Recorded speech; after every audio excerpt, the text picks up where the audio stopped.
प्रदेश अध्यक्ष धनेंद्र साहू ने पत्रकारों से चर्चा के दौरान कई मामलों को लेकर अपनी प्रतिक्रिया दी है, जिसमें उन्होंने भाजपा के ऊपर पलटवार करते हुए दुर्ग मामले को लेकर कांग्रेस के द्वारा न्याय यात्रा निकाले जाने को लेकर कहा है कि बेहद चिंताजनक और निंदनीय घटना है। एक मासूम 6 साल की लड़की के साथ घोर अत्याचार अन्याय हुआ है, उसको लेकर सरकार हाथ में हाथ धरे बैठी है। इसी के विरोध में आज हमारे कांग्रेस पार्टी के प्रदेश अध्यक्ष दीपक बैज ने दुर्ग से रायपुर तक पदयात्रा न्याय यात्रा आयोजित कर रही है, इसीलिए कि उन परिवारों को न्याय मिले।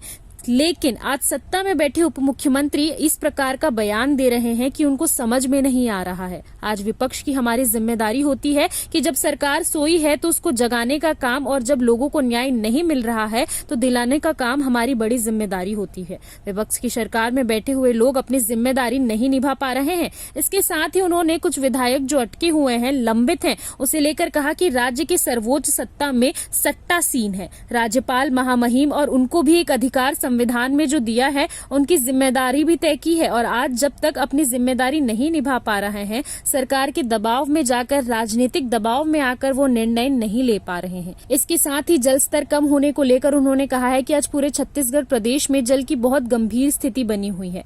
ऐसा कोई इलाका नहीं है, ऐसा कोई जिला नहीं है, ऐसा कोई गाँव नहीं है जहाँ पर पानी पीने के लिए तकलीफ ना हो, लेकिन ये सरकार हाथ में हाथ धरे बैठी है। इन्हें राजनीतिक करने से फुर्सत नहीं है। जल जीवन मिशन में कार्य चौपट पड़े हुए हैं। आज पानी की कोई स्रोत नहीं है, भारी अनियमित पाई जा रही है। ये सरकार लापरवाह है और जल जैसी गंभीर समस्या है, इसे लेकर गंभीरता लेनी चाहिए। ये सरकार पर इस मामले में बिल्कुल भी गंभीर नहीं है। वहीं उन्होंने नक्सली के खात्मे को लेकर कहा है कि नक्सली बैकफुट पर जा रहे हैं, ग्रामीण अपने गाँव को छोड़कर दूसरे गाँव में शिफ्ट हो रहे हैं। बाकी जानकारी नहीं मिली है। अभी जो सफलता मिली है सरकार को, मैं उसमें ये मानता हूँ कि ये आंशिक सफलता है। आज बहुत खुश होने की जरूरत नहीं है। जड़ में नहीं पहुंच पा रही है सरकार। ये दावा करना है कि 26 तक पूरी तरह से नक्सली सफाई कर देंगे, लेकिन जो जड़ है नक्सल के, वहां सरकार नहीं पहुंच पा रही है।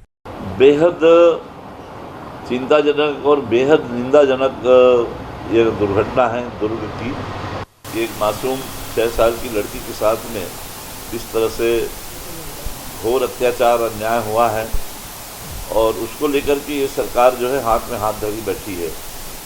और इसी के विरोध में आज हमारी कांग्रेस पार्टी ने, प्रदेश कांग्रेस के अध्यक्ष महोदय जी ने वहाँ से पद यात्रा, न्याय यात्रा रायपुर तक दुर्ग से लेकर के आयोजन की है, और इसीलिए कि उन परिवार को न्याय मिले और इस सरकार जो सोई हुई है उसको जगा सके, इस उद्देश्य के साथ में आज वह पद यात्रा का आयोजन कांग्रेस ने किया है। लेकिन आज सत्ता में बैठे हैं खुद उप मुख्यमंत्री आज इस तरह का बयान दे रहे हैं कि उनको समझ में नहीं आ रहा है।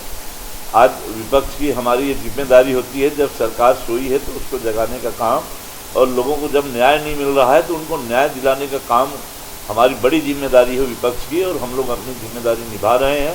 लेकिन दुर्भाग्य है कि सरकार में बैठे हुए लोग अपनी जिम्मेदारी निभा नहीं पा रहे हैं।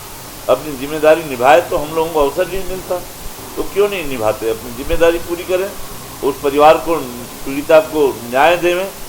तो उस विषय में तो उनका ध्यान नहीं है, सिर्फ ये ध्यान है कि कांग्रेस क्या कर रही है। संगठन निर्माण की प्रक्रिया कांग्रेस में, कांग्रेस की स्थापना से लेकर के अभी तक ये निरंतर चल रही है प्रक्रिया, निरंतर चलने वाली प्रक्रियाएं हैं।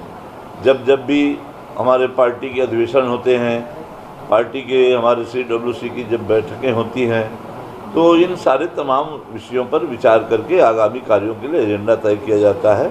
और अभी भी हमारे पार्टी के जो अधिवेशन हुआ उसमें आज राष्ट्रीय स्तर के सब लोग वहाँ पर नेतागण आए थे। सबके विचार विमर्श से पार्टी ने आगामी वर्षों के लिए जो कार्यक्रम तय किया है, और उसका हम लोगों को बेहद अच्छा परिणाम मिलेगा।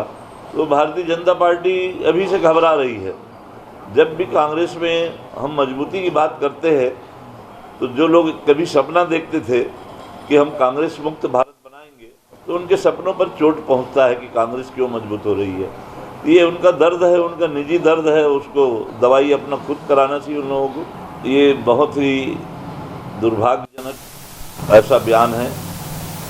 आज जिस विचारधारा ने, जिस नेताओं के योगदान से आज देश की आज़ादी प्राप्त हुई हमें, जो देश की विकास की नींव रखी, कांग्रेस के नेताओं ने रखी है।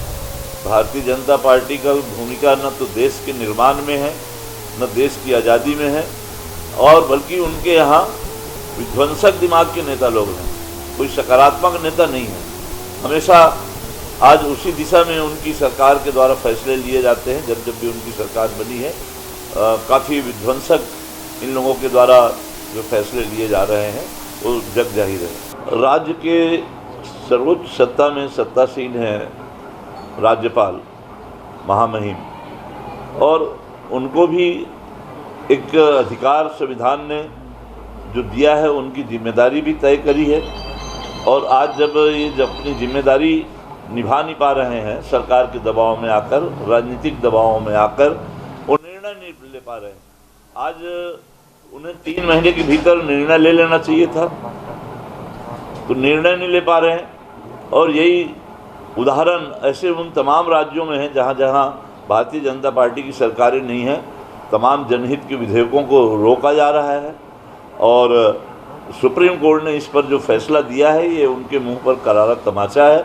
और अब इन्हें चाहिए कि पूरे देश में इस तरह की जहाँ भी संविधान के साथ खिलवाड़ करने की घटनाएं हो रही है, उसमें रोक लगनी चाहिए।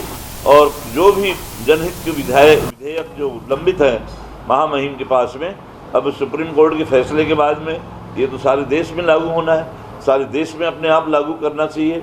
अब अभी एक तरफ सारे देश में मुस्लिम समुदाय के द्वारा विरोध हो रहा है वक्फ कानून का, और दूसरी तरफ ये सरकार अपनी हठधर्मिता बहुमत के कारण विधेयक राज्यसभा और संसद ने पारित करा तो ली है और इसे जबरिया लागू करना चाहती है। जन भावनाओं की उन्हें परवाह नहीं है, और इससे निश्चित तौर पर जन भावनाओं के अनुरूप आज काम सरकार को करना चाहिए। लेकिन आज बड़े पैमाने पर देश में एक विशेष वर्ग को काफ़ी अधिक असंतोष इससे व्याप्त हुआ है। बिल्कुल गलत सोच है उनका। वो अपने पार्टी के अंदर भीतर देखें कि आज मंत्रिमंडल का विस्तार तक नहीं कर पा रहे हैं, आज कितनी बदतर स्थिति उनकी पार्टी में है। आज हमारे राष्ट्रीय अध्यक्ष जी ने जो बयान दिया है, ये वो ऐसे लोगों के लिए है जो काम नहीं कर पा रहे, किसी भी विभिन्न कारणों से, अपनी व्यक्तिगत कारणों से, उम्र दराज होने के कारणों से, अन्य बहुत सारे कारण हो सकते हैं, जो अपनी जिम्मेदारियों का निर्वहन ठीक से नहीं कर पा रहे हैं। उनको स्वयं होकर के पद त्याग कर देना चाहिए। एक सलाह उन्होंने दिया है, एक घर की मुखिया के होने के नाते सही सलाह दिया उन्होंने, और उसमें सब लोग अमल भी करेंगे। तो उनको क्यों पीड़ा हो रही है? भारतीय जनता पार्टी के नेताओं को क्यों पीड़ा होने लग गई इससे?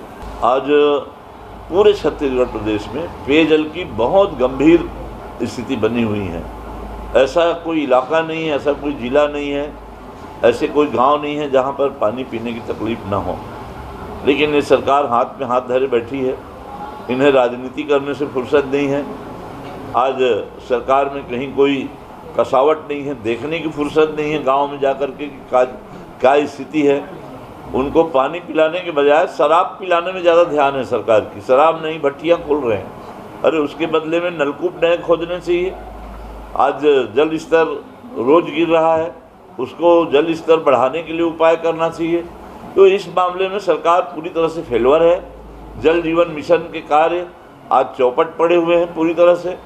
आज वहाँ पर पानी का स्रोत नहीं है, स्कीम बना दी गई, और इस तरह से भारी अनियमितताएं जो है जल जीवन मिशन में हो रही है, उस पर कोई नियंत्रण, आज 1.5 साल बीत गए इनकी सरकार को, कोई नियंत्रण नहीं कर पा रहे हैं।